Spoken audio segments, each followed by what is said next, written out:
una, di ko sinaktan si Manong, binasa ko lang siya. Nagpaalam ako sa kanya, kuya, babasahin kita, sabi niya. Hindi pwede kasi may meeting siya. Binasa ko pa rin, piyeste. Trending na si Totoy Dila ng San Juan nag-live matapos mamerwisyo ng mga nagtatrabaho, bumabiyahe at mga dumaraan sa San Juan nung piyesta. Ito ang mga sinabi niya. Pakinggan natin. Andito pa rin yung water gun ko. Aanda pa rin ako. Aantayin ko kayo dito sa San Juan. Tatandaan nyo. Ito, water gun ko na to. Makikita na walang pagsisisi at tila ng aasar pa si Totoy Dila.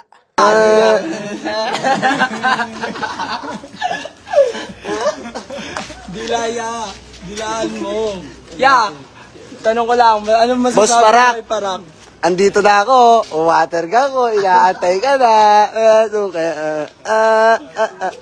Kita rin dito na tila pinaparinggan niya si Boss Parak na unang nag-call out sa perwisyong ginawa niya. May kailangan silang gawin sa araw na yun, tapos babasahin mo, dinaabala sila na ikaw kasi, kayo kasi, wala kayong ginagawa. Kayo kasi, lamang sa inyo, marami sa inyo, may walang trabaho, na wala na kayong pake kung makakaabala kayo ng tao. Ang gusto nyo lang is mapasaya yung mga kanya-kanyang sarili nyo. So, mga tambay lang daw yung nandito. Tambay, kami nga mga tambay pinagkakapera mo.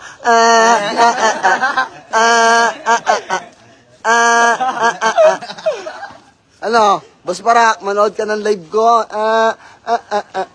Tila hindi talaga natinag si Totoy Dila at sinagot pa si Boss Parak.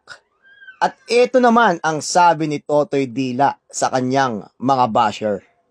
Bashers, bashers, bashers.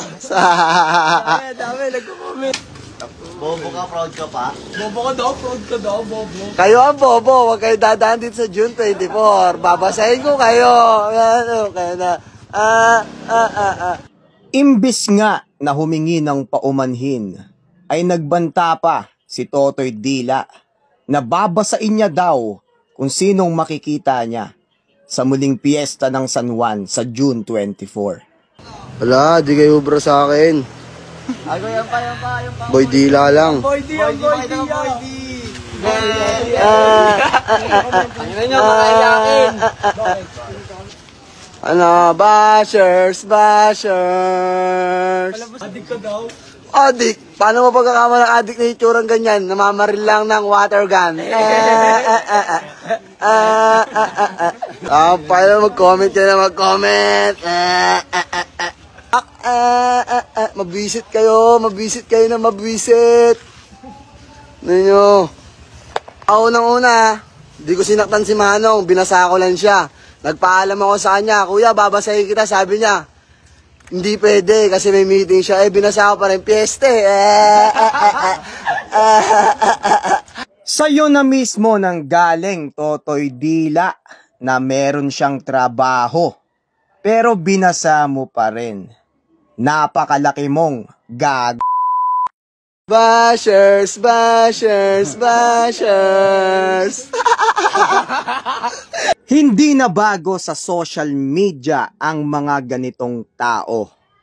Dahil sabi nga nila, good or bad publicity is always publicity.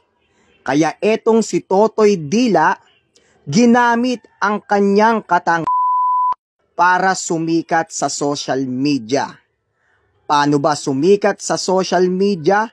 Kailangan mainis sa'yo ang sandamakmak na tao. Kaya habang naiinis tayo, sumisikat siya ng sumisikat.